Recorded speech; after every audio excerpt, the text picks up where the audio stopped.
इसे ऑन कर दें।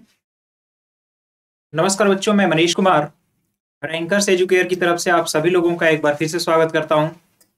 एक लंबे अंतराल के बाद आज हम लोग फिर उस मुहिम की शुरुआत करने जा रहे हैं जिसमें हम लोग मैथमेटिक्स की एक श्रृंखला शुरू किए थे और उसमें सबसे पहले हमने आपको सारणिक अवयव और प्रतिलोम त्रिकोणमिति फलन के बारे में हम लोगों ने विस्तार से चर्चा की थी और उसको हल भी किया। अब पिछले लेक्चर्स में आप लोगों ने देखा कि हम लोगों ने सततता कंटिन्यूटी के बारे में विस्तार से चर्चा किया था और एक एक चीज को बहुत बारीकी से समझा था। आज के लेक्चर में हम लोग जो पिछला क्लास जहां तक समाप्त हुआ था उसके बाद दिवाली के बाद, उम्मीद है आप लोगों ने दिवाली भी अच्छे से मनाई होगी, तो उसके बाद आज हम लोग फिर से मिले हैं और आज जो शुरुआत करने जा रहे हैं, पिछला लेक्चर हमारा जहां पर एंड हुआ था उसके जस्ट बाद से ही शुरू करेंगे। तो उम्मीद है आप लोग बिल्कुल स्वस्थ होंगे, अच्छे होंगे और हमेशा की तरह आप लोग कॉपी और पेन लेकर के बैठ जाइए। एक एक कंसेप्ट को बारीकी से समझिएगा। कोई भी चीज बताई जाए उसे की पॉइंट की तरह नोट कर लीजिए क्योंकि वो आपके आगे के कॉम्पिटिटिव एग्जाम के लिए काफी उपयोगी होगा। तो बहरहाल हम लोग अब शुरुआत करने जा रहे हैं और एक एक चीजों को हम लोग काफी बारीकी से समझने की कोशिश करेंगे। पिछले लेक्चर में जहां तक चीजें हो चुकी थी उसके बाद से देखिए, यहाँ पर एक क्वेश्चन लिखा हुआ है आपका। ये जो क्वेश्चन है इसमें कहा गया है कि सिद्ध कीजिए कि फलन x-1 जहां पर x जो है वो बिलोंग करता है रियल नंबर को और x इक्वल 1 पर अवकलनीय नहीं है, यानी at the point x equal 1 पर जो फंक्शन है वो डिफरेंशिएबल नहीं है, ये आपको प्रूफ करना है। तो मैंने आपको तरीका तो बताया है कि अगर किसी भी फंक्शन को प्रूफ करना है कि वो डिफरेंशिएबल है कि नहीं, तो उसके लिए दो चीजें आपको चेक करनी होंगी। तो जो पिछला हम लोगों ने लेक्चर किया था उसमें जो हम चीजें बताए थे, उस अगर पॉइंट से देखा जाए, फंक्शन तो आपको दिया हुआ है, अब इस फंक्शन की अवकलनीयता चेक करनी है, फंक्शन डिफरेंशिएबल है कि नहीं। तो आपको हमने बताया था जिस तरह से सततता में आप लोग लेफ्ट हैंड लिमिट और राइट हैंड लिमिट चेक करते हैं और निकालते हैं, दोनों को इक्वल करते हैं, उसी तरह यहां पर आप लोग करेंगे तो लेफ्ट हैंड डेरिवेटिव और राइट हैंड डेरिवेटिव करेंगे। तो एक साइड हम लिखते हैं लेफ्ट हैंड डेरिवेटिव और इसको राइट हैंड डेरिवेटिव के इक्वल अगर दिखा देते हैं और ये फंक्शन उस पॉइंट पर डिफरेंशिएबल हो या डिफरेंशिएट करने पर जो पॉइंट आता है उस पॉइंट पर फंक्शन की जो वैल्यू है या अवकलन का मान है, अगर वो तीनों बराबर हो गया तो हमारा फलन जो है अवकलनीय होगा। तो लेफ्ट हैंड डेरिवेटिव लिखने का जो तरीका हमने बताया था, आपको अगर याद हो तो याद हो, limit h tends to 0 f। देखिए लेफ्ट में है तो यहाँ पर a minus h minus f a whole upon h, ये वैल्यू लिखी गई थी, ये लेफ्ट हैंड डेरिवेटिव है।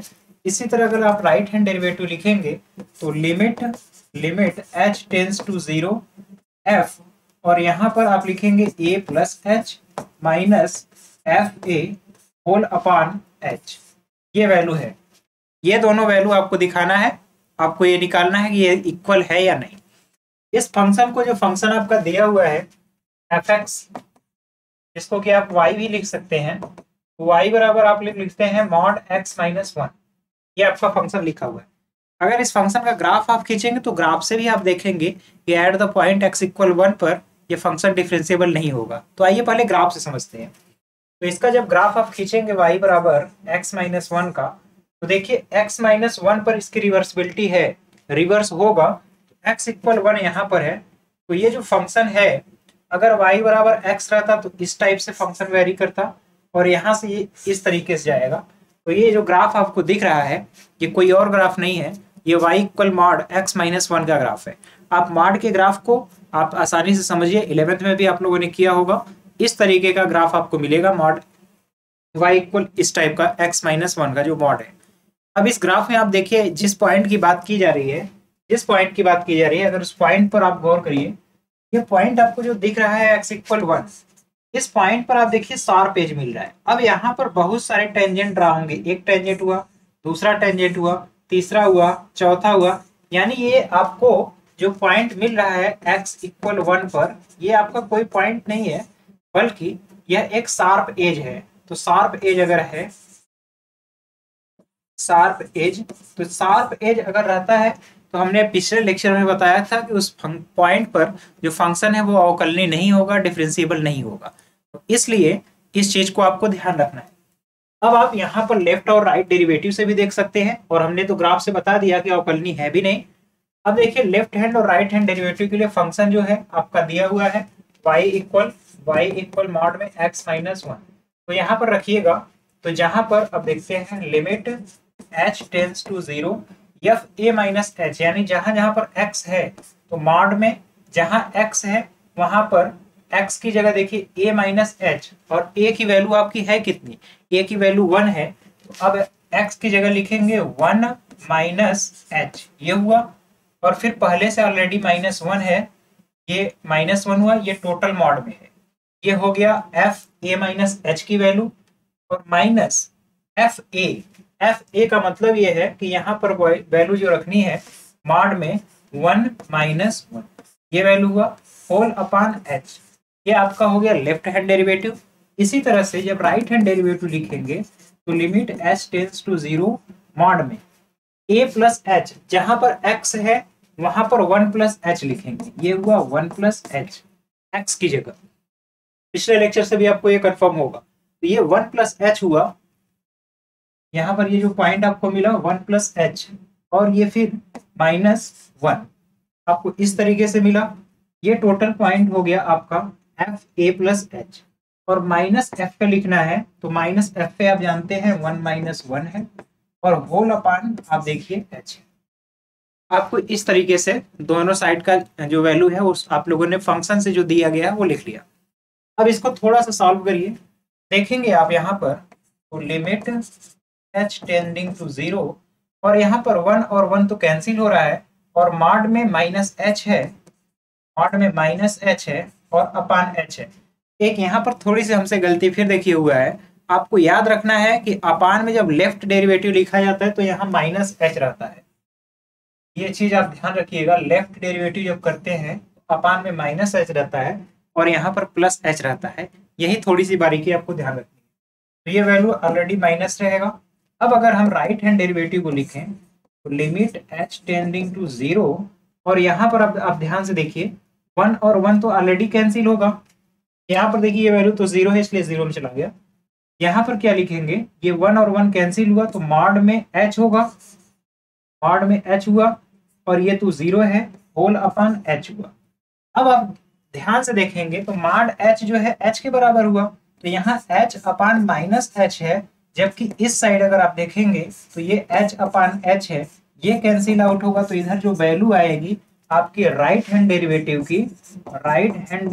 की वैल्यू जो है वो 1 के इक्वल है, जबकि लेफ्ट हैंड डेरिवेटिव की वैल्यू वो -1 के इक्वल है।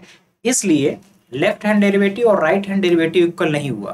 तो आप देख रहे हैं कि जब दोनों इक्वल है ही नहीं तो यहीं पर आपका जो है कि वो कंट्राडिक्शन उत्पन्न हो गया, यहाँ पर विरोधाभास हो गया, क्योंकि अवकलनी होने के लिए पहले लेफ्ट डेरिवेटिव और राइट डेरिवेटिव का ही इक्वल होना है, जबकि ये इक्वल है ही नहीं। तो यहीं पर आप कह सकते हैं कि फलन अवकलनीय नहीं है। हमने इसको ग्राफ से भी आपको बताया है। उम्मीद है ये चीज आपको बेहतर समझ में आई होगी। तो यहाँ तक चीजों को नोट कर लीजिए, फिर हम लोग आगे देखते हैं। आप लोग ये जो ग्राफ है मॉड का, इसको खींचना सीख लीजिए, फिर उसके बाद हम लोग आगे की चीजों को देखते हैं। तो यहाँ तक स्क्रीनशॉट ले लीजिए आप।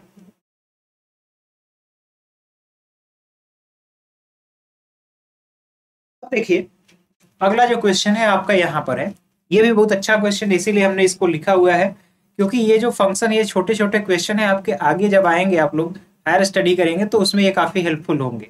यहाँ से आपके माइंड का डेवलपमेंट होगा, कैसे चीजें आप जो है एनालाइज कर पाए। तो देखिए सिद्ध कीजिए कि महत्तम पूर्णांक फलन एक ग्रेटेस्ट इंटीजर फंक्शन इसको बोला जाता है। महत्तम पूर्णांक फलन एक्चुअल में होता क्या है? महत्तम पूर्णांक फलन पर हमने पहले भी चर्चा कर चुके हैं कि अगर कोई एक फंक्शन है f(x) और इसको आप y लिखते हैं और इसको लिख रहे हैं ग्रेटेस्ट इंटीजर फंक्शन x, ठीक? तो ये महत्तम पूर्णांक फलन अगर x लिखा हुआ है तो इसका ये मतलब होता है कि x की कोई भी वैल्यू हो, उस वैल्यू का लेफ्ट साइड में जो सबसे मैक्सिमम वैल्यू होगा वही होगा। फॉर एग्जाम्पल अगर आप ग्रेटेस्ट इंटीजर में लिखते हैं 3.4, तो 3.4 अगर संख्या रेखा पर कहीं पर है, ये 3 है, ये 4 है, तो 3.4 कहीं यहाँ पर होगा, तो इसके लेफ्ट साइड में ग्रेटेस्ट वैल्यू आपकी है 3, तो जो ग्रेटेस्ट इंटीजर वैल्यू है इसकी जो वैल्यू आएगी आपकी होगी 3। इसी तरह अगर 4.9 कर दें तो 4.9 अगर ग्रेटेस्ट इंटीजर फंक्शन के लिए आप लिख रहे हैं ग्रेटेस्ट इंटीजर फंक्शन 4.9, ये वैल्यू भी आपका 4 होगा। इस तरीके से आप ग्रेटेस्ट इंटीजर फंक्शन को, इसीलिए बोला ही जाता है इसको ग्रेटेस्ट इंटीजर फंक्शन, जो है महत्तम धनात्मक पूर्णांक। तो ये इसकी विशेषता हो गई। अब जो है कहा यह जा रहा है कि कोई भी एक फंक्शन है x बराबर ग्रेटेस्ट इंटीजर फंक्शन x, इस तरीके से दिया हुआ है, और कहा जा रहा है कि जो x की वैल्यू है 0 से 3 के बीच में, x की वैल्यू जो है 1 पर और x बराबर 2 पर अवकलित नहीं है। इसमें कई पॉइंट हैं आपको जो कि बताना है जिस पर कि अवकलित नहीं है फलन। तो अगर आपको ग्राफ से भी समझा दें और इस तरीके से भी समझाएं तो आपको बेहतर समझ आएगा। पहले हम लोग ग्रेटेस्ट इंटीजर फंक्शन का ग्राफ खींचते हैं। तो इसी प्रॉपर्टी के बेस पर यहाँ पर मैं ग्राफ खींच रहा हूँ, कोशिश करिएगा समझने का कि एक्चुअल में ग्रेटेस्ट इंटीजर फंक्शन का ग्राफ होता कैसा है। देखिए ये तो हो गया पॉइंट 0, इधर मान लेते हैं ये पॉइंट है 1, ये है आपका 2, ये 3 है, ये 4 है, ये हो गया आपका ये पॉइंट। इसी तरीके से ऊपर अगर आप देखेंगे तो मान लेते हैं ये 1 है, ये 2 है, ये 3 है, वाई एक्सिस का ये 4 है, ये 5 है और ये वाई एक्सिस का 6 है। उम्मीद है यहाँ तक तो कोई प्रॉब्लम नहीं होगी। अब आपको ध्यान ये रखना है, देखिए अगर हम यहाँ पर जो ग्रेटेस्ट इंटीजर फंक्शन है वहां पर अगर हम वैल्यू रखते हैं 0.9, तो 0.9 जो है 0.9 वैल्यू रखने पर वो तो आएगा 0 ही। अगर हम 0.9 रखते हैं या 0.4 रखते हैं, 0.3 रखते हैं, तो उसके लेफ्ट साइड में 0.3 रखेंगे तो उसके लेफ्ट साइड में जो है आपको 0 मिलेगा। तो आपका 0 से लेकर के 1 के बीच में कोई भी वैल्यू रखिए 1 के इक्वल नहीं होना चाहिए, यानी 0 से लेकर के 1 के बीच में हमेशा जो वैल्यू रहेगी y की वो 0 रहेगी। तो 0 से लेकर के 1 के बीच में जो y की वैल्यू है, y की वैल्यू 0 कब होगी, जब वो इस तरीके से होगा, इस तरीके से। ये 0 आपको लेना है लेकिन 1 आपको नहीं लेना है, तो इसकी जगह हम यहाँ पर ऐसे बनाएंगे, जो होल है वो आपको बता रहा है कि 1 आपको नहीं लेना है। अब 1 जैसे ही लेंगे तो 1 जैसे ही लेंगे x की वैल्यू 1 होगा, तो y की वैल्यू भी क्या हो जाएगा, 1 होगा। x की जगह अगर आप 1 रखते हैं तो ये y की वैल्यू भी 1 आएगा। अगर x की वैल्यू 1.2 रखते हैं, x की वैल्यू 1.2 रखेंगे तब पर भी y की वैल्यू जो आएगी वो 1 ही आएगा। अब 1.2, 1.3, 1.5 या फिर 1.9 यहाँ तक वैल्यू आप जो भी लेंगे, आप x की वैल्यू को बढ़ाते जाएंगे, लेकिन y हमेशा और हमेशा आपका एक ही वैल्यू देगा और वो किसके बराबर होगा, 1 के बराबर। तो ये इस तरीके से आपको मिलेगा कि अगर आप x की वैल्यू 1 रखते हैं तो y की वैल्यू भी 1 होगा, उसके बाद 1.1, 1.2, 1.3 आप ऐसे बढ़ते जाइए, लेकिन y की वैल्यू ऊपर नहीं होगा, वो इस तरीके से होगा। और यहाँ 2 पर जैसे ही आएंगे, ये कब तक रहेगा, जब तक आप 2 को नहीं लेंगे। जैसे ही आप 2 करेंगे तो y की वैल्यू भी 2 के इक्वल होगा, और ये कब तक रहेगा, जब तक कि 3 तक ना पहुंच जाए। तो ये यहाँ पर इस तरीके से, ये इस तरीके का ग्राफ आपको मिलेगा। यहाँ पर ऐसे डॉटेड भी मिला सकते हैं। इस तरीके का ग्राफ इस साइड रहेगा, और यही चीज अगर आप निगेटिव डायरेक्शन में जाएंगे, इसको अगर और आपको खींचना है तो ये 3 पर हमने खींच दिया, और इसके बाद ये 4 से ऐसे रहेगा। अब देखिए यहाँ पर है, इस साइड में आपका ये वाला ब्लॉक मिलेगा। इसके बाद अगर फिर जाएंगे ऊपर, ये 3 पर हो गया, इसके बाद ये 4 पर इस साइड से ऐसे मिलेगा, इस तरीके का। तो ये आपका ग्राफ मिल रहा है ग्रेटेस्ट इंटीजर फंक्शन का। उम्मीद है यहाँ तक चीज समझ में आई होगी। अब अगर माइनस पे वैल्यू रखते हैं तब कौन सा होगा, तो उसके लेफ्ट साइड में जो रहेगा, सपोज अगर हम -0.5 रखते हैं तो 0.5 के लेफ्ट साइड में कौन सा रहेगा, तो 0.5 अगर आप देखेंगे तो माइनस वाला इधर इस साइड में होगा। तो ये मान लेते हैं 1 है, ये 2 है, 3 है ये। तो अगर आप ध्यान से समझिए,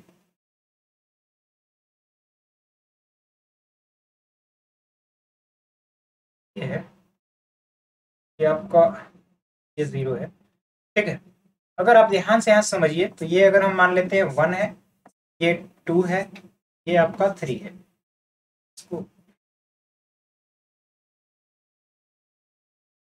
इसको अगर ऊपर ही लिख दिया जाए तो ज्यादा बेहतर है। 1 है, 2 है, 3 है। अगर हम -0.5 रखते हैं यहाँ पर, तब पर भी जो वैल्यू है यहाँ से लेकर के यहाँ तक आपकी जो वैल्यू आएगी, ये 1, 2, 3, 4, ये 0 है, ये 1 हो गया, 2 हो गया, 3 हो गया, 4। तो x की वैल्यू अगर 0 से 1 के बीच में कोई भी है, हमेशा वैल्यू -1 होगा, तो -1 होगा। y की वैल्यू -1 देखिए इस तरीके से है, तो ये इस तरीके का ग्राफ आपको मिलेगा यहाँ पर, और 0 पर तो आपको 0 मिलेगा, तो यहाँ पर ये ब्लॉक रहेगा। फिर इसके बाद आप जैसे ही 1 से ग्रेटर आएंगे, अगर आप रखते हैं माइनस में 1.5, यहाँ पर जैसे ही माइनस में 1.5 रखेंगे तो ये जो वैल्यू आएगी -2 आएगा। तो इस साइड में जब जाएंगे तो -2 आने लगेगा। तो यहाँ से जैसे ही बढ़ेंगे आपको इस तरीके का ग्राफ मिलेगा, इस तरीके का ग्राफ मिलेगा, ये ऐसे रहेगा। इसी तरह से आप बढ़ेंगे आगे तो यहाँ पर इस तरीके का ग्राफ रहेगा। तो आप टोटली देख लीजिए ग्राफ किस तरीके से वेरी कर रहा है। ये ग्राफ काफी इंपॉर्टेंट है, उम्मीद है यहाँ तक की चीज आप समझ पाए होंगे। अब अगर ग्राफ से देखा जाए, बात को समझिएगा, अब अगर ग्राफ से देखा जाए तो ये हर पॉइंट पर आपको दिख रहा है कि जैसे देखिए x बराबर अगर 1 पर कहा जाए तो 1 पे देखिए ये डिसकंटिन्यूअस है। क्यों? क्योंकि डिसकंटिन्यूअस पहले से ही है, क्योंकि यहाँ पर फंक्शन ब्रेक हो जा रहा है। इसको ड्रा करना है तो यहाँ से ये जंप कर रहा है, फंक्शन ब्रेक हो जा रहा है। तो x बराबर 1 पर भी यही हाल है, यही हाल 2 पर भी है। तो इन दोनों पॉइंट पर जो फंक्शन है वो अवकलनीय नहीं होगा। ये तो मैंने ग्राफ से आपको समझा दिया। लेकिन अच्छा x बराबर 0 से 3 के बीच में कहा जाए तो 0 से 3 के बीच में भी अगर आप देखेंगे 0 से 3 के बीच में फंक्शन कई बार डिसकंटिन्यूअस है। तो आप यहाँ पर सीधे सीधे लिख सकते हैं कि 0 से 3 के बीच में, जैसे अगर आपको स्टेटमेंट लिखना है कि जो फलन है, फलन ग्राफ से प्रदर्शित है, आप ऐसे भी लिख सकते हैं कि ग्राफ से प्रदर्शित है कि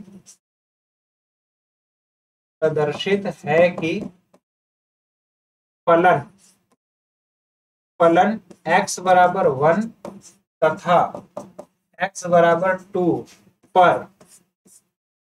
पर अब आप देख रहे हैं सतत है कि नहीं। तो आप देख रहे हैं x बराबर 1 पर और x बराबर 2 पर असतत है, अतः फलन अवकलनीय नहीं होगा, फलन अवकलनीय नहीं होगा। इसका रीजन हमने पहले भी बताया है कि अगर कोई फलन सतत नहीं है तो वो पहले ही उस पॉइंट पर अवकलनीय नहीं होगा।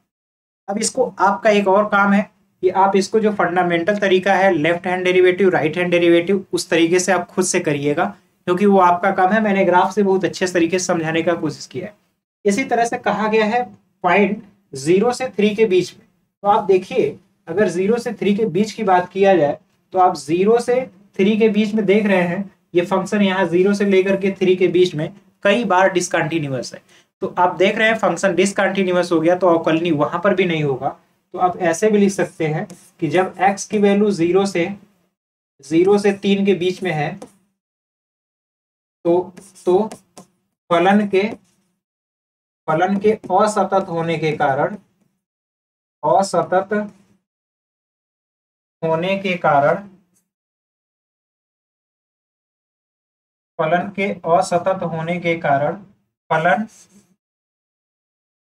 फलन अवकलनीय नहीं है, फलन अवकलनीय नहीं है। एक तो फंडामेंटल तरीका अगर आप इतना भी लिख देते हैं तब पर भी पूरे के पूरे मार्क्स मिलेंगे। ये तो है आपका, इससे ये पता चलेगा कि बच्चे को जो है ग्राफ के बारे में काफी नॉलेज है और साथ ही साथ आपको अवकलनीयता का बेसिक कंसेप्ट भी पता है कि क्या होता है एक्चुअल में। तो यहाँ तक तो हमने बताया। अब इसको दूसरे तरीके से करने का जो मेथड है हमने बताया है कि लेफ्ट हैंड डेरिवेटिव और राइट हैंड डेरिवेटिव से कर सकते हैं। तो उसको करने के लिए देखिएगा आप इस तरीके से भी यूज कर सकते हैं। अगर आपको लेफ्ट हैंड डेरिवेटिव और राइट हैंड डेरिवेटिव चेक करना है तो आपको हमने जो दिया हुआ है फंक्शन, जो y बराबर दिया हुआ है आपको इस तरीके से, y बराबर आपको फंक्शन पता है mod of greatest integer x, ठीक, ये आपका फलन है। तो फलन के लिए आप पहले लिखेंगे लेफ्ट हैंड डेरिवेटिव और आप देखेंगे राइट हैंड डेरिवेटिव दोनों इक्वल है कि नहीं, राइट हैंड डेरिवेटिव। तो लेफ्ट हैंड डेरिवेटिव लिखने का जो तरीका है limit h tends to 0 f a minus h minus f a. आप जब चीजों को कई बार लिखेंगे तो आपको खुद ये सब चीजें याद रहेंगी, अपान माइनस h और equal limit h tends to 0 f a plus h minus f a whole upon h. यहां तक चीजें उम्मीद है समझ में आई होंगी। ये राइट हमने लिख दिया और ये लेफ्ट लिख दिया। तो लेफ्ट और राइट पर फंक्शन कैसे रहेगा ये भी आपको समझना है। तो एट, अब हमें पॉइंट नहीं पता है किस पॉइंट पर चेक करना है, तो मैं मान ले रहा हूं at any point, at any point x equal a. कोई एक पॉइंट है एक्स इक्वल ए पर ही चेक करना है। ए की जगह आप कोई भी पॉइंट ले सकते हैं, ए बी सी डी कुछ भी ले सकते हैं। तो मैं एक पॉइंट ए पर ही कंसिडर कर रहा हूं। तो देखिए अगर x की जगह मैं a रखता हूं, अब बात को समझिएगा, अगर x इक्वल a है, सपोज ये आपका नंबर सिस्टम है, यहां पर x इक्वल a है, तो अगर ये फंक्शन ग्रेटेस्ट इंटीजर है तो a के जब हम राइट में चलेंगे, a के राइट में चलने का मतलब अगर मान लीजिए जैसे a हमारा 4 रहता और 4 के राइट में हम जाते तो 4.1 होता, 4.2 होता, 4.3 होता, 4.4 होता, ये राइट में है। अगर ए पर हैं और ए के राइट में भी जाएंगे तो आपको पता है इन सभी वैल्यू का ग्रेटेस्ट इंटीजर फंक्शन हमेशा 4 ही होगा। तो जब आप फंक्शन x इक्वल ए है और इसका ग्रेटेस्ट इंटीजर फंक्शन अगर ये है तो आप राइट में भी जाएंगे तब पर भी फंक्शन की जो वैल्यू होगी वो और कुछ नहीं होगा, फंक्शन की वैल्यू ए ही होगा। क्योंकि ए से राइट में जाएंगे तो राइट में ए पर, जैसे ए का हमने एग्जांपल दिया, ए की जगह 4 लीजिए, तो 4 के राइट में जाएंगे तो थोड़ा सा जाएंगे, तो थोड़ा सा जाएंगे तो 4.1 4.2 कुछ भी रहेगा, उसका ग्रेटेस्ट वैल्यू तो 4 ही होगा। इसी तरह अगर कोई एक पॉइंट है ए के राइट में जाएंगे तो पॉइंट की बार वैल्यू जो है वही होगा। लेकिन अगर उस पॉइंट के आप लेफ्ट में आएंगे, लेफ्ट में आने का मतलब कि 4 से पहले जाएंगे, तो 4 से पहले अगर 3.9 पर हैं तो अब इस फंक्शन की ग्रेटेस्ट वैल्यू जो होगी वो 3 होगा। तो जैसे ही ए के आप लेफ्ट साइड में जाएंगे जो फंक्शन की वैल्यू है 1 कम हो जाएगा, तो फंक्शन की वैल्यू जो आएगा a-1 होगा। उम्मीद है ये चीज आपको की पॉइंट समझ में आया होगा, क्योंकि सबसे इंपॉर्टेंट फैक्ट यही है जो अभी अभी हमने बताया कि लेफ्ट साइड में जाएंगे तब क्या होगा और राइट साइड में जाएंगे तब क्या होगा। उम्मीद है ये चीज आप बेहतर समझ पा रहे होंगे। तो अब देखिए, अब फंक्शन की वैल्यू हमें रख लेना है। कैसे रखना है आपको यहाँ पर लिखा हुआ है, इसको अगर कलर आपको चेंज करना है तो कर सकते हैं, यहाँ से इसके लिख सकते हैं। अब जो होगा limit h tending to 0 of f a minus h, तो जो फंक्शन है एफ एक्स है, तो यहाँ पर आप जो वैल्यू रखेंगे वो फंक्शन में अगर रख रहे हैं ए की जगह ए ही रहने देते हैं, तो यहाँ x की जो वैल्यू रखेंगे, क्योंकि एक तरह से y बराबर x ही है, तो y बराबर x है और लेफ्ट साइड में हम जाएंगे तो x की जो वैल्यू होगी वो a-1 हो जाएगा। तो यहाँ पर हम लिख देते हैं x की जगह a-1, x की जगह हो गया a-1 माइनस h, ये वैल्यू हुआ। और a पर जो वैल्यू है फंक्शन की, a पर जो वैल्यू होगा वो तो a ही होगा, यहाँ तक कोई डाउट नहीं होना चाहिए। एक बार आप फिर से अगर समझना है तो समझिए, एक तरह से मान लीजिए आपका फंक्शन यही y बराबर x ही है, तो y बराबर x है, तो अगर, या फिर इसी को fx लिख देते हैं, fx बराबर x है, तो अगर आपको निकालना है a माइनस एच, तो a माइनस एच का ये मतलब हुआ कि f यहाँ पर a माइनस एच लिखेंगे तो इधर भी आप लिखेंगे a माइनस एच। तो अब यहाँ पर f a माइनस एच आपको लिखना है, यानी कि आप लिखेंगे यहाँ पर a माइनस एच। इसके बाद माइनस एफ ए की वैल्यू भी आपकी लेफ्ट के लिए जो होगा, लेफ्ट साइड के लिए वो a होगा या a-1 होगा, इस चीज को ध्यान रखिएगा। तो लेफ्ट साइड में जाएंगे तो आपको हमने अभी बताया जो वैल्यू एफ ए की होगी वो a-1 हो जाएगा और अपान में माइनस एच है। जबकि अगर राइट हैंड डेरिवेटिव लिखेंगे लिमिट h टेंस टू 0, अब देखिए एफ एक्स बराबर इतना है, अब यहीं से एफ ए प्लस एच लिखा जाए तो वो हो जाएगा x की जगह a प्लस एच। तो यहाँ पर ध्यान से रखिए, समझिएगा a प्लस एच हुआ और माइनस एफ ए। अब यहाँ समझना है एफ ए फंक्शन को जब हम a लिखेंगे तो उस पॉइंट पर अगर आप राइट साइड में जाएंगे तो वही पॉइंट मिलेगा, तो यहाँ पर a ही होगा अपान में h होगा। अब इसे सॉल्व कर लीजिए, इसको अगर हम हटा देते हैं यहाँ से। अब देखिए यहाँ से जब सॉल्व करेंगे आप तो ये हुआ लिमिट h टेंडिंग टू 0 और यहाँ a से a कैंसिल होगा, माइनस h बचा, माइनस h। अब देखिए इसको एक बार थोड़ा सा अच्छे से लिख ही देते हैं, a minus h minus a और plus 1 whole upon minus h हुआ। अब यहाँ a से a कैंसिल हो गया, a से a कैंसिल हो गया, और फाइनली जो यहाँ पर वैल्यू बचा वो 1 माइनस h है, 1 माइनस h अपान माइनस h, ये लेफ्ट है। अब राइट में देखा जाए तो राइट में a और a की वैल्यू कैंसिल हो गया और बचा h अपान h, और ये वैल्यू कैंसिल आउट होकर के 1 आ गया। ये है ये राइट डेरिवेटिव। तो राइट डेरिवेटिव की वैल्यू 1 है, और यहाँ पर अगर आप h की जगह 0 रखेंगे, h की जगह जैसे ही आप इस साइड देख सकते हैं, यहाँ पर अगर माइनस हम कॉमन ले लें तो आपको मिलेगा h माइनस 1, h माइनस 1 अपान h, और लिमिट है लिमिट h टेंड टू 0। जैसे ही h की जगह 0 रखेंगे आपका जो लेफ्ट हैंड डेरिवेटिव है वो वैल्यू देगा माइनस 1, जबकि राइट हैंड डेरिवेटिव आपका 1 है। तो लेफ्ट हैंड डेरिवेटिव और राइट हैंड डेरिवेटिव इक्वल नहीं है, इसलिए फंक्शन उस पॉइंट पर डिफरेंशिएबल नहीं होगा। उम्मीद है यहाँ तक की चीज समझ में आई होगी। यही ग्रेटेस्ट इंटीजर फंक्शन का सबसे अच्छा तरीका है। हमने दोनों तरीके बता दिए, आपको समझा भी दिया कैसे है और इस चीज को कैसे आपको करना है, दोनों तरीके, यानी कि फंडामेंटल कंसेप्ट भी और ग्राफ मेथड से भी हमने बताया। उम्मीद है ये चीज आपको बेहतर समझ आई होगी। इसको नोट कर लीजिए, इसके बाद हम लोग और क्वेश्चन को लगाने की ओर चलते हैं, क्योंकि आपकी बुक में सबसे जो इंटरेस्टिंग और अच्छा क्वेश्चन है दोनों का अवकलनीयता पर यही है। इससे ज्यादा आप कोई भी फंक्शन देगा अलजेब्रिक, उसको खुद से भी कर सकते हैं। तो उम्मीद है यहाँ से आप चीजों को खुद कर पाएंगे। यहाँ का स्क्रीनशॉट ले लीजिए, फिर आगे चलते हैं।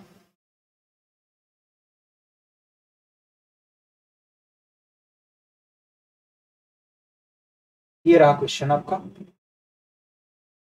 अब इसके बाद प्रतिलोम त्रिकोणमितीय फलन का अवकलन मैंने फार्मूले के तरीके से आपको बताया था। सभी फार्मूले sine inverse x, cos inverse x, tan inverse x, cot, sec और कोसेक सभी के इनवर्स फंक्शन का अवकलन मैंने करा दिया था, फार्मूला भी लिखा दिया था। उम्मीद है आपको याद भी होना चाहिए, क्योंकि फार्मूले जब तक आप याद नहीं रखेंगे आप उसको अप्लाई नहीं कर पाएंगे। तो आप उसको खुद से करिएगा। अब यहाँ से देखिए हम लोग आगे क्वेश्चन की ओर चलते हैं। तो आपको ध्यान जो जो चीजें रखना है, ये प्रथम विधि से अवकलन है, जो फंडामेंटल तरीका है उसको प्रथम सिद्धांत भी बोलते हैं। तो उस तरीके से अवकलन है। आपके सिलेबस में ये चीजें एग्जाम के पॉइंट ऑफ व्यू से तो उतनी इंपॉर्टेंट नहीं है, लेकिन एक बार प्रोसेस आप समझ लीजिएगा, देख लीजिएगा कैसे हो रहा है प्रथम सिद्धांत से अवकलन, तो आप कर लीजिएगा इसको। आगे देखते हैं क्वेश्चन। तो देखिए जो फार्मूला निकल करके आया है finally, ddx of sine inverse x। तो यहाँ पर फार्मूला जो आपको दिख रहा है कि साइन इनवर्स x का अवकलन जो होता है वो होता है साइन इनवर्स x का अवकलन जो है, अभी तो दिख रहा था यहाँ पर, हमें लगता है नेक्स्ट स्लाइड हो गया है, यहाँ से इसको हटा लेते हैं, यहाँ से हटाते हैं। ये तो रहा कास्ट इनवर्स का। साइन इनवर्स का अभी अभी आपने देखा था, साइन इनवर्स का अवकलन जो होता है ये रहा ddx of sine inverse x का 1 by under root 1 minus x square है। इसको आप नोट कर लीजिएगा और इसको याद भी कर लीजिएगा। अब देखिए साइन इनवर्स और कास इनवर्स में फर्क ये है कि बस माइनस अंतर आता है। आप इस चीज को समझ लीजिएगा, दोनों तरीके मैं बता देता हूं, इसको याद कैसे रखना है और तरीका क्या है। देखिए अगर आप ddx लिख रहे हैं, ddx of sine inverse x, ये होगा 1 by under root 1 minus x square. अब अगर आप यहाँ पर लिखते हैं ddx of cos inverse x, तो साइन और कास का रिलेशन बड़ा अच्छा है, इसलिए यहाँ इसको रिलेट करने का तरीका है कि बस माइनस यहाँ गुणा कर दिए, minus 1 by under root 1 minus x square, ये हुआ कास इनवर्स का। इसी तरह अगर आप ddx of tan inverse x का करेंगे तो ये होगा 1 अपान 1 प्लस एक्स स्क्वायर। लेकिन अब tan इनवर्स का रिलेशन होता है किससे, कॉट से, तो यहाँ ddx ऑफ अगर करेंगे कॉट इनवर्स x, तो जब कॉट इनवर्स x करेंगे तो ये माइनस का मल्टीप्लाई होगा, minus 1 upon 1 plus x square. इसी तरह से सेक है ddx of sec inverse x, इसका होगा 1 upon x under root x square minus 1। इस तरीके से अब इसी तरह से कोरिलेट करिए यहाँ पर ddx ऑफ कोसेक का, तो हमने सेक का बताया, तो जो कोसेक इनवर्स x होगा वो माइनस टाइम हो जाएगा, minus 1 by x under root x square minus 1। ये की पॉइंट नोट कर लीजिए। याद करने का हमने तरीका भी बता दिया है कि आप इस चीज को याद कैसे रख पाएंगे। उम्मीद है यहाँ तक की चीज आप नोट कर लीजिएगा और इसी फार्मूले का यूज करके हम लोग आगे बहुत सारे सवालों को हल भी करने का प्रयास करेंगे। तो इस चीज को नोट कर लीजिए, फिर हम लोग आगे की ओर चलते हैं।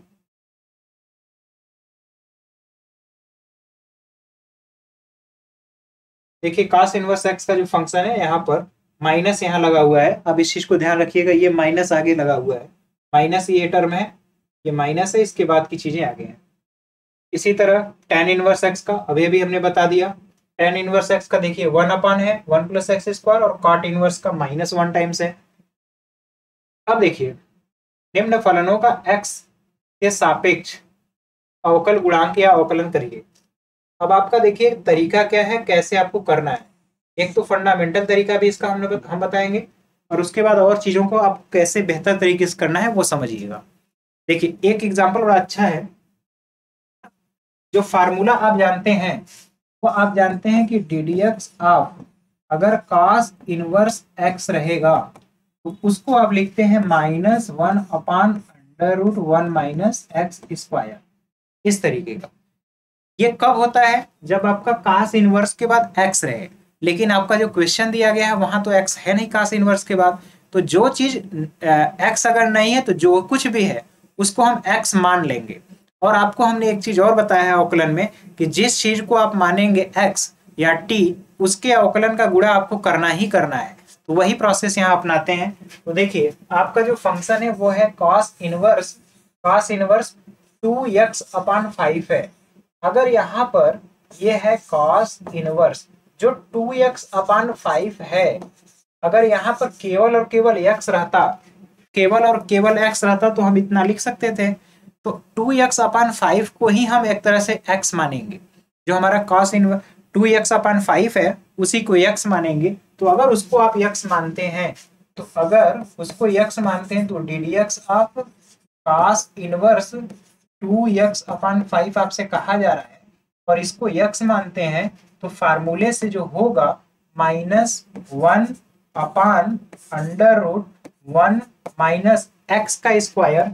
यहाँ पर हमारा x जो है 2x अपान 5 है, इसका स्क्वायर करेंगे। यहाँ तक तो कर लिया आपने। अब हमने कहा कि आप जो है गुणा भी करेंगे जिसको आपने x माना था। किसको आपने x माना था उसका अवकलन करिए, यानी ddx ऑफ किसको माना था 2x अपान 5, इसके अवकलन का गुणा कर लीजिए। अब इसी को बस थोड़ा हल कर लीजिए। तो देखिए यहाँ वर्ग होगा तो -1 अपान अंडर रूट 1 माइनस, अब यहाँ पर 4x स्क्वायर होगा और अपान में 25 होगा। और यहाँ जब अवकलन करेंगे तो ddx ऑफ 2 अपान 5 ये तो पहले आ जाएगा 2 अपान 5 और इसका x का अवकलन केवल और केवल 1 होगा। अब इसको आप अगर हल करेंगे तो देखिए 25 यहाँ चला आएगा, माइनस यहाँ लिख देता हूं मैं, या इसी साइड अगर आपको लिखना है तो देखिए -1 तो अपनी जगह है, अपान में ये 25 का यहाँ मल्टीप्लाई होगा यानी under root 25 minus 4x square, और ये 5 अलग हो जाएगा यानी 1 अपान 5 होगा, ये अंडर रूट से बाहर आएगा और यहाँ पर 2/5 है तो 2/5 से ये कैंसिल हो जाएगा। तो केवल और केवल इनटू, देखिए यहाँ पर जो बटे में आएगा वो आएगा 5, क्योंकि अंडर रूट 25 बाहर निकला तो 5 हुआ और यहाँ पर 2 अपान 5 है तो ये 5 इस 5 से कैंसिल होगा और फाइनल जो वैल्यू आपको मिलेगा -1 by under root 25 minus 4x square into 2 into इसको हम ही 2 बना देते हैं, इसको अगर हटा लेते हैं थोड़ा सा, इसी को आप लिख लीजिए 2 और माइनस का सिंबल लगा। तो आपका ये फाइनली अवकलन है जो आपको निकालना था। तो उम्मीद है अब समझ पाए होंगे कि आप कैसे करना है चीजों को। हमने तरीका जो बताया है वो बिल्कुल यही तरीका है। आपको ये ध्यान रखना है कि हमें स्टैंडर्ड फार्मूला जो है उस फार्मूले में कैसे चीजों को कन्वर्ट करना है, क्योंकि जब तक आप फार्मूले में कन्वर्ट नहीं कर पाएंगे, जिस चीज को मानना है सब्स्टिट्यूट बोलते हैं उसको, अगर वो नहीं कर पाएंगे तो आप क्वेश्चन को सॉल्व नहीं कर पाएंगे। और बेसिक फंडामेंटल तरीका हमने जो बताया कि जिस फंक्शन को आप मान रहे हैं उसके अवकलन का गुणा करना नहीं भूलना है, चाहे जितनी बार हमें मानना पड़ जाए।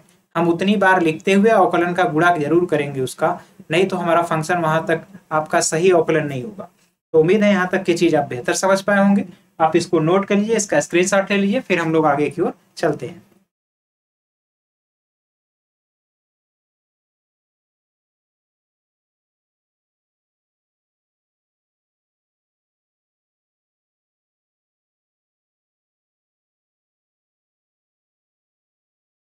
आइए अब हम लोग आगे देखते हैं हमारा जो क्वेश्चन बचा हुआ है।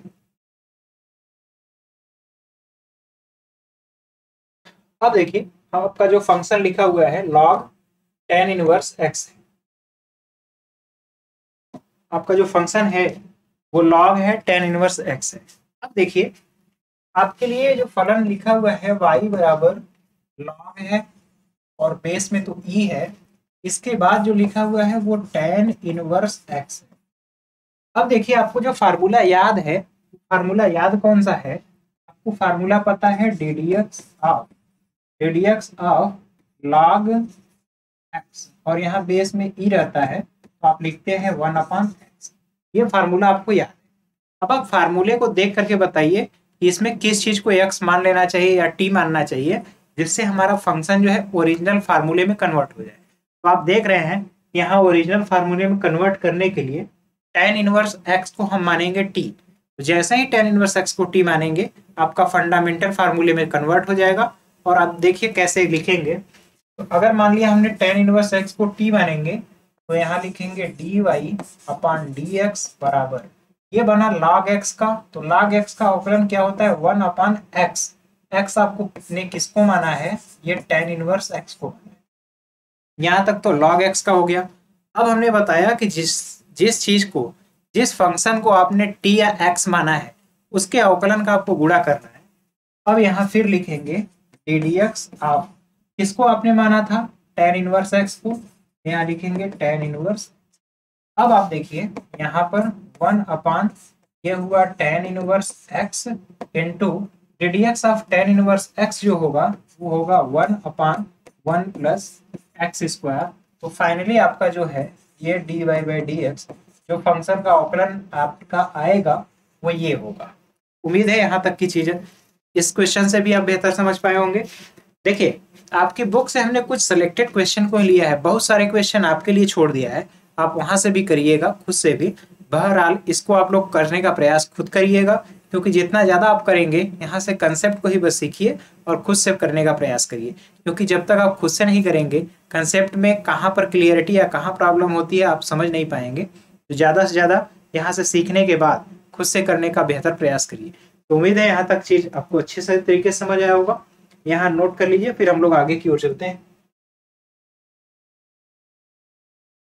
देखिए नेक्स्ट जो क्वेश्चन है cos a है sin इनवर्स 1/x है। अब इस क्वेश्चन के लिए भी आप समझिएगा इसको कैसे किया जाएगा। देखिए आपका जो फंक्शन गिवन है इस तरीके से है। अब आप जो अवकलन आप जानते हैं इसमें दो बार चीजों को मानना होगा।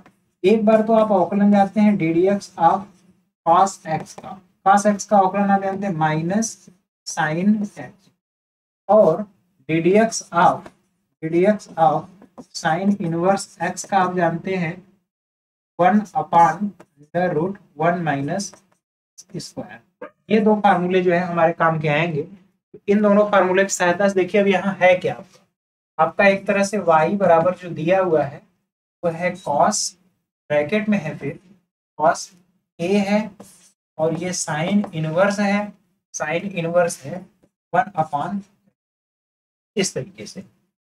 अब देखिए आपको अवकलन जो है cos x का पता है, तो इस पूरे फंक्शन को जो आपका ब्रैकेट में है इसी को आप ax या फिर t मानेंगे, क्योंकि t मान करके भी आप लोग करते हैं। तो तरीका हमने आपको बताया है कि जिसको आप t मानेंगे, जिसको भी आप t मानेंगे उसके अवकलन का गुणा आपको ध्यान रखना है। तो आइए अब करते हैं। तो दोनों साइड यहाँ पर लिख सकते हैं आप, दोनों पक्षों का। ये बार बार चीजें आप खुद से भी लिख सकते हैं, बार बार लिखने की जरूरत तो है नहीं। एक बार मैं लिख दे रहा हूं उसको फिर बार बार आप रिपीट करते रहिएगा, खुद से करिएगा। दोनों पक्षों का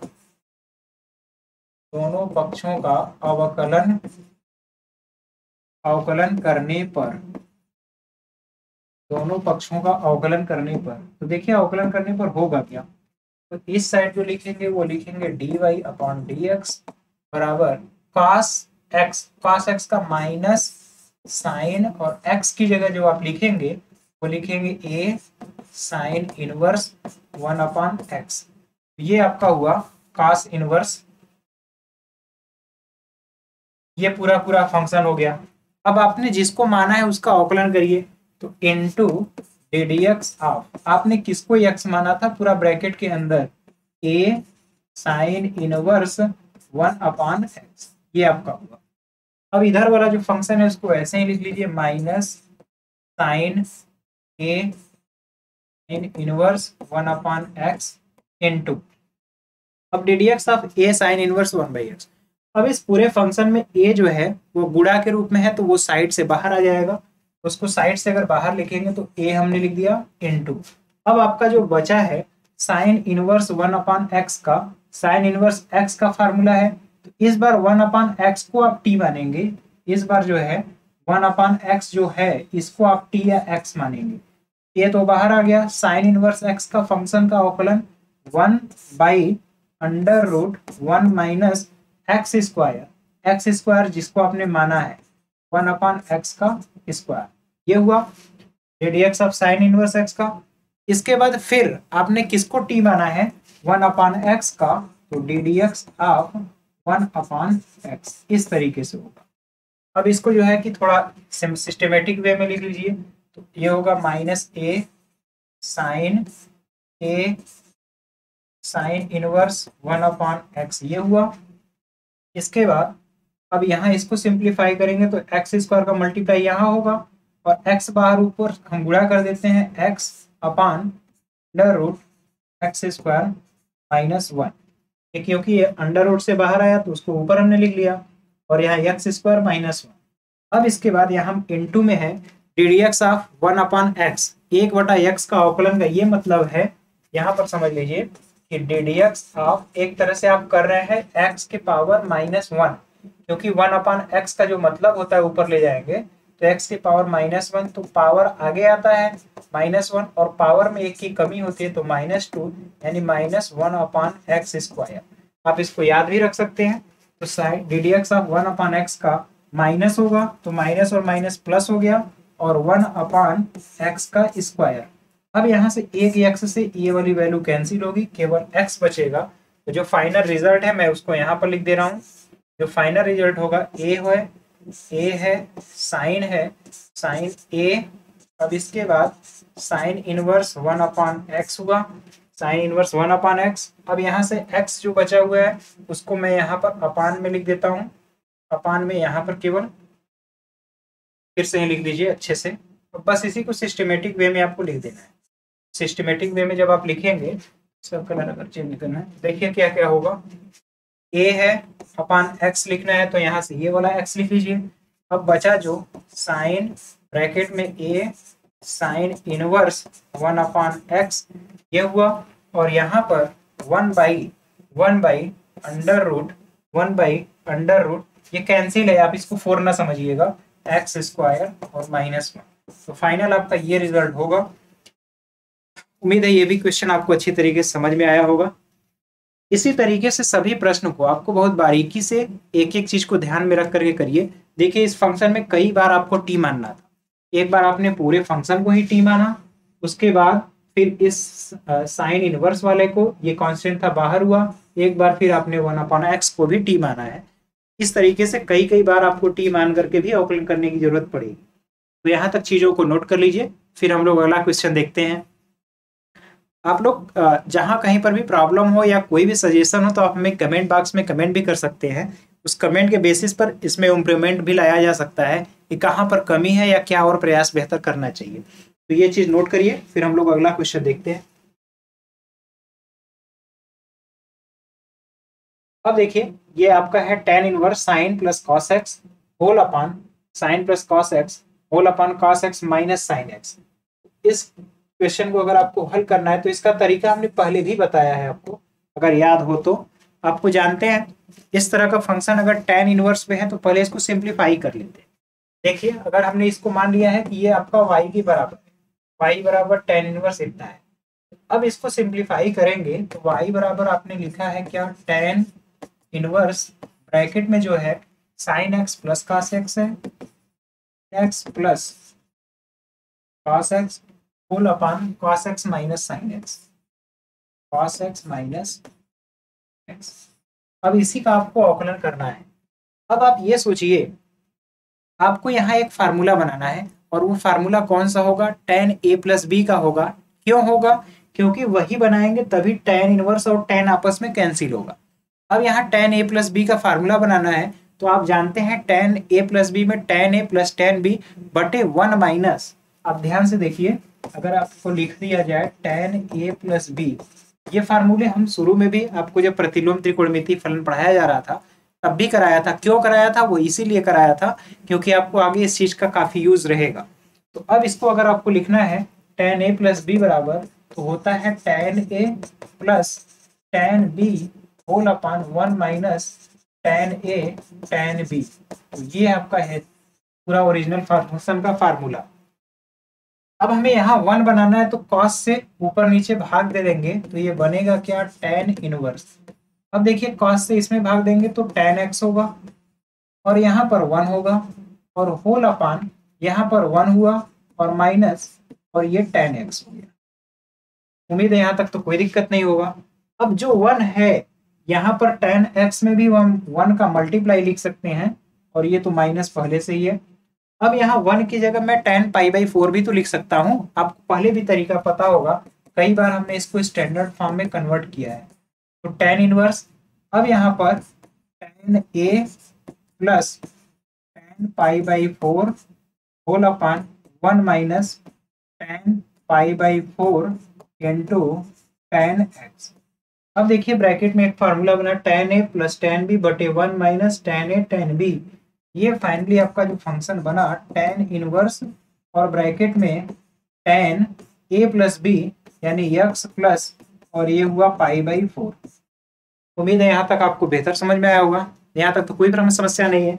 अब क्या है, टेन इनवर्स से टेन कैंसिल होगा और फाइनली जो y बराबर आपको मिलेगा, y बराबर आपको मिलेगा x plus pi by four. अब आपको ये सिंप्लीफाई होकर के मिल गया y बराबर x plus pi by four. अब दोनों पक्ष का अगर अवकलन करेंगे, दोनों पक्षों का अवकलन करेंगे, अब दोनों पक्षों का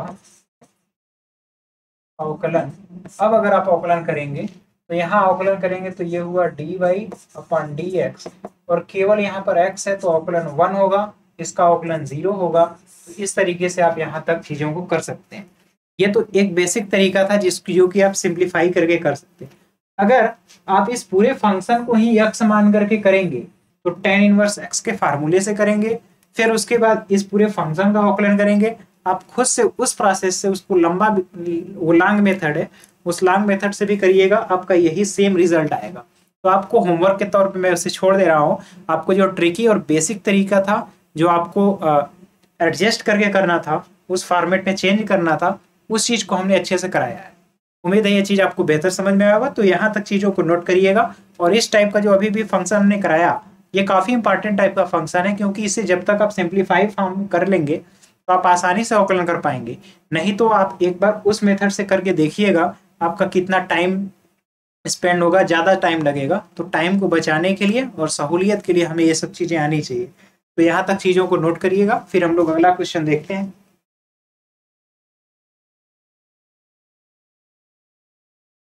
अब देखिए आपका ये एक फंक्शन है। अब आपके जितने आगे हैं वो सभी और सभी अवकलन ही है। कोई फलन दिया रहेगा, उस फलन का अवकलन ही करना है। तो आप इस फलन को देख करके आपके माइंड में कुछ ना कुछ तो याद आना चाहिए। ये किसी न किसी चीज का फार्मूला बनेगा अगर x की जगह कुछ पुट किया जाए या फिर x की जगह कुछ माना जाए। तो आप इसको ध्यान से देखिए, फिर इसके बाद हम लोग आगे करते हैं।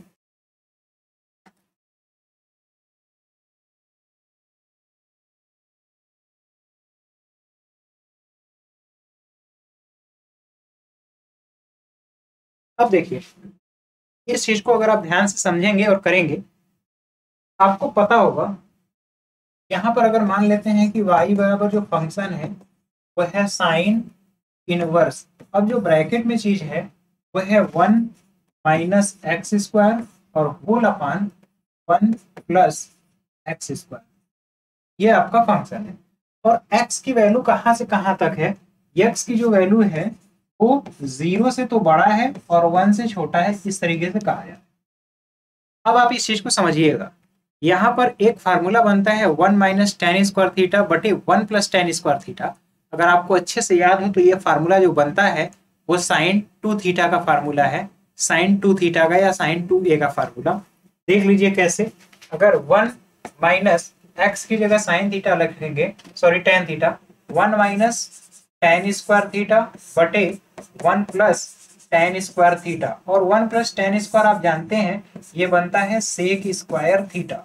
अब इसको यहाँ पर अगर रखा जाए तो 1 माइनस टेन स्क्वायर थीटा बटे में सेक स्क्वायर थीटा। अब इसे ऊपर ले जाएंगे, ऊपर ले जाया जाए तो सेक स्क्वायर थीटा जब ऊपर जाएगा तो आप देखिए ये बन जाएगा कॉस स्क्वायर थीटा माइनस, अब यहाँ टेन स्क्वायर थीटा को आप लिखेंगे साइन स्क्वायर थीटा बटे कॉस स्क्वायर थीटा, और ये अपान में होगा इनटू सेक स्क्वायर थीटा। तो ये आपस में कैंसिल होके 1 होगा, और ये फाइनली जो आपका बनेगा ये फार्मूला बन गया cos square theta minus sine square theta. तो आपको यहाँ याद होना चाहिए ये कॉस 2 थीटा का फार्मूला बना।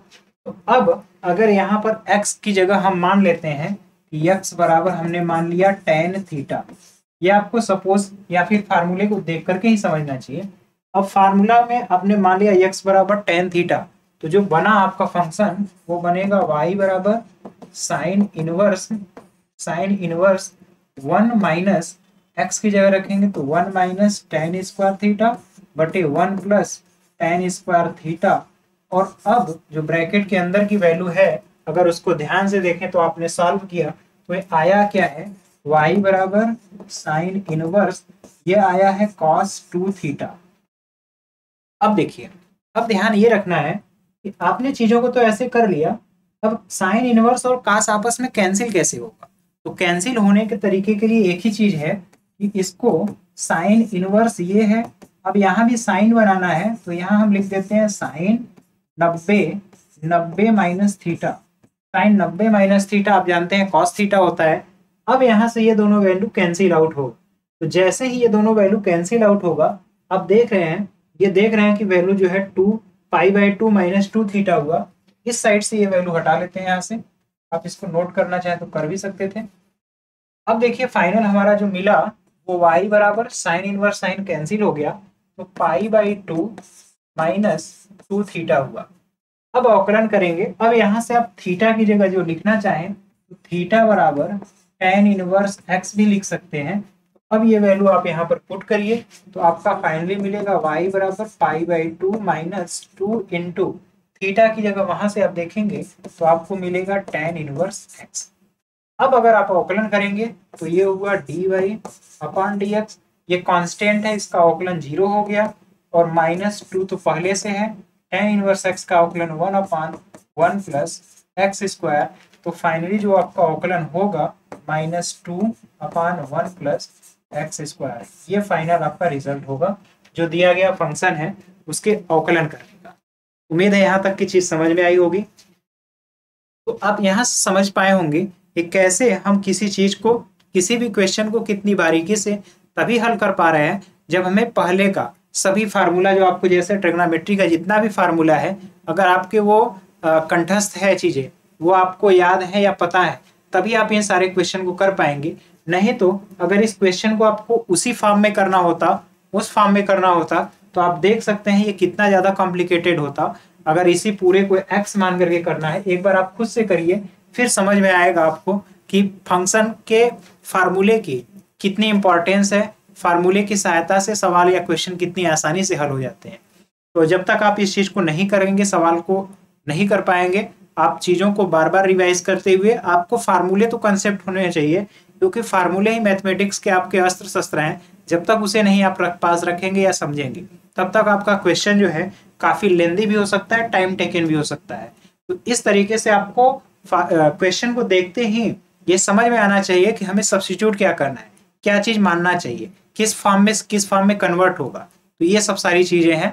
तो यहाँ तक उम्मीद है समझ में आया होगा। एक क्वेश्चन और फाइनली देखते हैं, फिर आज का लेक्चर बस इतना ही रखते हैं। इसके बाद का अगर क्वेश्चन देखा जाए तो ये है y बराबर cos inverse e to the power under root tan inverse x। देखिए अगर इस क्वेश्चन को आपको हल करना है तो इसका जो तरीका है आपको फिर वही बेसिक तरीके से ही करना है। देखिए cos इनवर्स ये तो है, यहाँ पर जो लिखा हुआ है y बराबर cos में इनवर्स है। अब इनवर्स के बाद जो फंक्शन है उसको आप लिख लीजिए cos इनवर्स थीटा की जगह e के power under root tan x। इस तरीके से चीजें हैं। अब इसको अगर आपको हल करना है तो हल करने का तरीका क्या है कि आप इस पूरे ब्रैकेट की वैल्यू को x मानेंगे। तो अगर इसको x हमने माना है, आप जानते होंगे dy बाई dx, आपको फार्मूला यहाँ तक पता होना चाहिए कि dx of cos inverse x जो होता है -1 by under root 1 minus x square है, ये आपको पता होना चाहिए। अब अगर आप अवकलन करेंगे तो cos इनवर्स का -1 बाई अंडर रूट 1 माइनस, आपने किसको x माना है तो इसका स्क्वायर करेंगे। तो जब इसका स्क्वायर करेंगे यानी e के power under root tan x इसका होल स्क्वायर, ये हुआ पहला स्टेप। इसके बाद जिसको आपने t माना है उसका अवकलन, किसको आपने माना है e के पावर अंडर रूट tan। ये आपका एक एक स्टेप में करते हुए आराम से चलिए, ये पहला स्टेप था। अब इस चीज को अगर और स्टैंडर्ड फॉर्म में लिखना है तो -1 by under root 1 minus power का पावर में मल्टीप्लाई हो जाएगा तो e के power 2 times under root tan x, ये हो गया * अब यहाँ पर फिर देखिए e के पावर, इसको आप फिर x मानेंगे तो e के पावर x का जो अवकलन होता है e के पावर x होता है, तो ये होगा e के power under root tan x * अब आपने किसको t माना है या किसको x माना है तो आपको अच्छी तरह दिख रहा होगा अंडर रूट tan x को माना है। अब हम इसका अवकलन करेंगे और बाकी जो चीजें हैं उसको वैसे ही लिख देंगे तो -1 by under root 1 minus e के power 2 under root tan x, ये तो आपकी चीज हो गई पहले * e के power under root tan x हो गया। अब यहाँ पर अवकलन करेंगे रूट x का, तो रूट में tan x है तो tan x को फिर t मानेंगे तो रूट x का अवकलन आप जानते हैं 1/2 रूट x होता है, यानी 2 रूट tan x * ddx। अब फिर किसका करेंगे जिसको आपने x माना यानी tan x का। अब tan x के अवकलन का गुणा करेंगे, बाकी चीजों को वैसे लिखेंगे तो यहाँ पर मैं लिख देता हूँ माइनस होगा e के power under root tan x हुआ क्योंकि ये ऊपर है और बाकी चीजें नीचे हैं। तो अब देखिए नीचे क्या क्या है, बटे में है 2 है, अंडर रूट tan x है तो अंडर रूट हमने tan x लिख दिया। इसके बाद यहाँ पर जो अंडर रूट है 1 माइनस e के power under root 2 times root में tan x, ये चीज हुआ। इतना तो आपने पूरा लिख लिया है। अब जो बचा है tan x का, आपको पता है ddx ऑफ tan x का सेक स्क्वायर x होता है, तो आपका फाइनल रिजल्ट ये होगा। इसी का अवकलन आपको करना था। तो उम्मीद है यहाँ तक की चीज आपको बेहतर समझ में आई होगी। तो आज तक के लिए हम लोग लेक्चर को यहीं पर रोकते हैं। इसका आप स्क्रीनशॉट ले लीजिएगा और खुद से क्वेश्चन को बेहतर तरीके से हल करने का प्रयास करिएगा। तो जहां तक उम्मीद है आज का लेक्चर काफी अच्छा रहा होगा। कहीं पर भी कोई भी प्रॉब्लम होती है, कोई भी क्वेरी है, आप जो है कमेंट बॉक्स में कमेंट करके आप हमसे पूछ भी सकते हैं या फिर समझ भी सकते हैं। कोई सजेशन हो तो आप हमें दे दीजिए। आज का आपका साथ देने के लिए बहुत बहुत धन्यवाद। मिलते हैं नेक्स्ट लेक्चर में, तब तक के लिए अपना ख्याल रखिए और अपने काम को आसानी से करिएगा। तब तक के लिए मिलते हैं नेक्स्ट लेक्चर में। जय हिंद।